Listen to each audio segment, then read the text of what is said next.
Salam, j'espère que vous allez bien. Aujourd'hui, on va poursuivre notre série consacrée à la correction de l'examen de sortie 2025, cycle secondaire collégial. Dans cette vidéo, on va s'intéresser aux questions de biologie et physiologie animale. Comme d'habitude, je vous invite à prendre le temps de réfléchir à chaque question avant de regarder la correction. Essayez d'analyser les documents et de justifier vos réponses. Je précise également que certaines questions peuvent contenir des imprécisions, des ambiguïtés ou nécessiter davantage d'explications et il est donc possible que certaines interprétations soient discutables. Si vous avez des remarques, des suggestions ou des points de vue différents, n'hésitez pas à le partager dans les commentaires. Donc, sans plus attendre, commençons la correction. Par les premières questions, donc le document présente la jonction neuromusculaire est un synapse chimique qui relie un motoneurone avec une fibre musculaire. Et le tableau résume les différentes étapes de la transmission du message nerveux depuis l'arrivée du potentiel d'action au niveau de la terminaison présynaptique jusqu'à la naissance du potentiel d'action dans la fibre musculaire. Et le graphique montre l'évolution du potentiel membranaire en fonction de temps. Donc on observe d'abord le potentiel d'action du neuromotoneurone, puis après un certain délai, apparaît le potentiel postsynaptique excitateur, c'est-à-dire PPSE, donc il est là. Ce délai correspond au temps nécessaire à la transmission chimique du message nerveux à travers le synapse. Donc à partir de ces informations, on va maintenant répondre aux questions. Le délai synaptique pour cette jonction neuromusculaire est d'environ. Donc, il faut savoir que le délai synaptique correspond au temps qui s'écoule entre l'arrivée du potentiel d'action du motoneurone à la terminaison présynaptique et le début de PPSE. D'accord? Donc, sur le graphique, le potentiel d'action atteint son maximum vers 1,5 millisecondes, donc presque ici. Et le PPSE commence à apparaître vers 4 millisecondes. Ce qui fait le délai synaptique est donc 4 moins 1,5. Ce qui fait la bonne réponse est 2,5 millisecondes, donc D. La question 21. Les phénomènes du tableau ci-dessous impliqués dans le délai synaptique sont. Donc, il faut savoir que durant ce délai, plusieurs événements se s'excitent.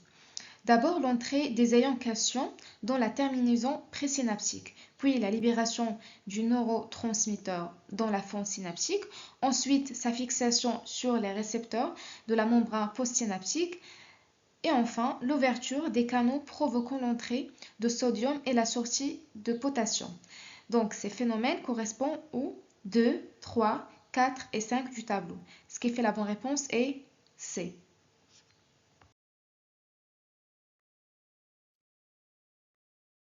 Si vous souhaitez comprendre davantage des phénomènes impliqués dans le délai synaptique, je vous invite à mettre la vidéo en pause quelques instants afin d'observer attentivement ce schéma récapitulatif.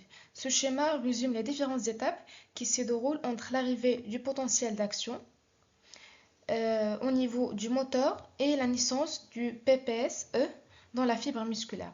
Tout commence par l'arrivée du potentiel d'action à la terminaison présynaptique, ce qui provoque l'ouverture des canaux calciques et l'entrée des ions du sodium. Cette entrée de calcium déclenche ensuite la libération de l'acétylcholine dans la fente synaptique. L'acétylcholine diffuse alors vers la membrane de la fibre musculaire et se fixe sur des récepteurs spécifiques. Cette fixation ouvre des canaux ioniques permettant principalement l'entrée des ions sodium, ce qui entraîne une dépolarisation de la membrane postsynaptique et l'apparition du PPSE. Retenez bien que le délai synaptique correspond au temps nécessaire à la réalisation de ces différentes étapes chimiques entre le neurone et la fibre musculaire. La première question. Les faisceaux neuromusculaires sont des structures encapsulées, localisées au sein du muscle et formées de fibres musculaires spécialisées. L'étirement musculaire entraîne une augmentation directe de la fréquence de décharge. De quel type de neurones s'agit-il? Donc, dans cette question, on nous dit que le muscle subit un étirement et on demande quel type de neurone augmente directement sa fréquence de décharge. Pour répondre, il faut retenir une idée simple. Le faisceau neuromusculaire est un récepteur sensoriel présent dans le muscle, d'accord? Son rôle est de détecter l'étirement musculaire. Lorsque le muscle est étiré, le premier élément qui réagit est la fibre sensitive EA. Elle capte l'information et envoie un message vers la moelle épinière. C'est pourquoi la bonne réponse est C. Donc, pourquoi les autres réponses sont fausses? On va commencer par la première proposition. A. Neuromoteur alpha. Donc, commande la contraction du muscle, mais ne détecte pas l'étirement. B. Neurone moteur gamma. Elle ajuste la sensibilité du faisceau, mais ne reçoit pas directement l'information de l'étirement. D. Également incorrect. C'est le piège de la question. Les fibres EA ne sont pas motrices, donc elles sont sensitives. D'accord, donc on ne peut pas parler de neurones moteurs EA. Donc on va identifier les hormones 1, 2, 3 et 4. Pour répondre à cette question, il faut observer la forme des courbes. On va commencer par la courbe 2, montre un pic très important vers le jour 14. C'est le comportement typique de la LH, responsable du déclenchement de l'ovulation. Pour la courbe 4, augmente après l'ovulation, puis atteint ce maximum pendant la deuxième partie du cycle, c'est la progestérone. Et la courbe 3, augmente avant l'ovulation, puis diminue. Il correspond au oestrogène. Et enfin, la courbe restante correspond à FSH. D'accord? Donc, la bonne réponse est 1. 1. FSH, 2. LH, 3. Oestrogène, 4. Progestérone. Donc, indiquer l'événement correct de cycle sexuel. L'ovulation a lieu le jour 24, faux, c'est environ 14. Les menstruations ont lieu du 1 au 5, presque, donc du 1 au 5, correct. Cette proposition est correcte. Les menstruations ont lieu de 26 à 28, non.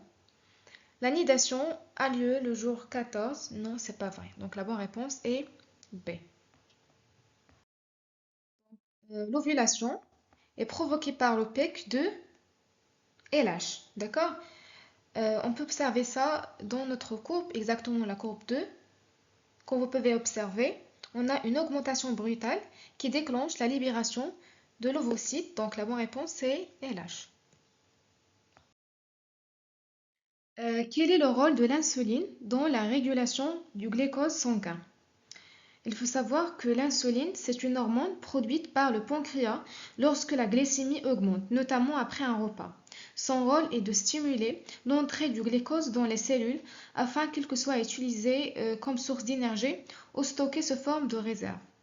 Par conséquent, l'insuline contribue à diminuer la quantité de glucose présente dans le sang. Ce qui fait la bonne réponse est donc B. Elle diminue la glycémie en stimulant l'absorption du glucose par les cellules. Dans cette question, on nous demande à quel moment de la journée apparaissent les pics de glycémie. Observons le graphique. Nous remarquons que la glycémie augmente juste après les repas, soit petit déjeuner, soit déjeuner ou bien dîner. Cette augmentation correspond au moment où les aliments sont digérés et où le glucose passe dans le sang. Les pics de glycémie apparaissent donc immédiatement après le repas. Ce qui fait la bonne réponse est C. Immédiatement après les repas.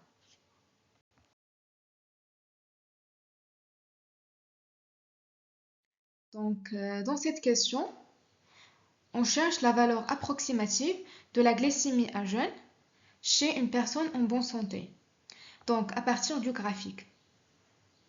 Pour cela, il faut regarder les moments éloignés des repas, par exemple tôt le matin, avant le petit déjeuner. Donc, sur le graphique, la glycémie est alors proche de 90 mg par décilitre. Ce qui fait la bonne réponse est C. Passons maintenant à la question 31. Donc, la figure représente l'évolution des sources d'énergie utilisées par l'organisme pendant les 120 secondes d'une activité physique intense. La question demande d'identifier l'origine d'énergie utilisée par le muscle entre 0 et 20 secondes. Commençons par observer le graphique. Nous remarquons qu'au début de l'effort, entre 0 et 20 secondes, la contribution de la respiration anaérobie.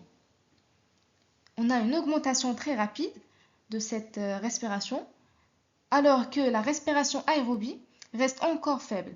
Cela explique par le fait que la respiration aérobie nécessite un certain temps pour que se mettre en place, car elle dépend de l'apport en oxygène aux muscles. Lorsque l'effort débute brusquement, le muscle doit produire de l'énergie immédiatement. Pour cela, elle utilise d'abord les réserves énergétiques déjà présentes dans les cellules musculaires, notamment l'ATP et le créatine phosphate. La glycolyse anaérobie, c'est-à-dire la fermentation lactique, est activée afin de produire rapidement de l'ATP sans utiliser d'oxygène. Analysons maintenant les propositions. A. Créatine phosphate et de l'ATP. Correct, cette proposition est correcte. En effet, dès le début de l'effort, le muscle utilise ses réserves immédiatement d'ATP et aussi de créatine phosphate. Pour B, correct. Donc, pendant les premières secondes d'un effort intense, la glycolyse permet de produire rapidement de l'ATP afin de répondre aux besoins énergétiques du muscle. C, fausse. Cette proposition est incorrecte. La respiration mitochondriale correspond à la respiration aérobie, qui nécessite un apport suffisant en oxygène. Or, au début de l'effort, l'organisme n'a pas encore eu le temps d'augmenter suffisamment l'apport en oxygène aux muscles. C'est pourquoi cette voie n'est pas la principale source d'énergie entre 0 et 20 secondes. Et D, puisque les propositions A et B sont correctes et que la proposition C est fausse, donc la bonne réponse est la proposition D, c'est-à-dire les réponses A et B. Nous arrivons maintenant à la fin de cette correction. J'espère que les explications vont permettre de mieux comprendre ce domaine. Si vous avez des questions, des remarques, des suggestions, ou si vous pensez qu'une partie de l'explication mérite d'être précisée ou corrigée, n'hésitez pas à le signaler dans les commentaires. Inch'Allah, nous nous retrouverons très bientôt pour une nouvelle vidéo consacrée à la correction des questions de biologie et physiologie végétale. Merci pour votre attention. Je vous souhaite bon courage dans vos révisions et une excellente préparation.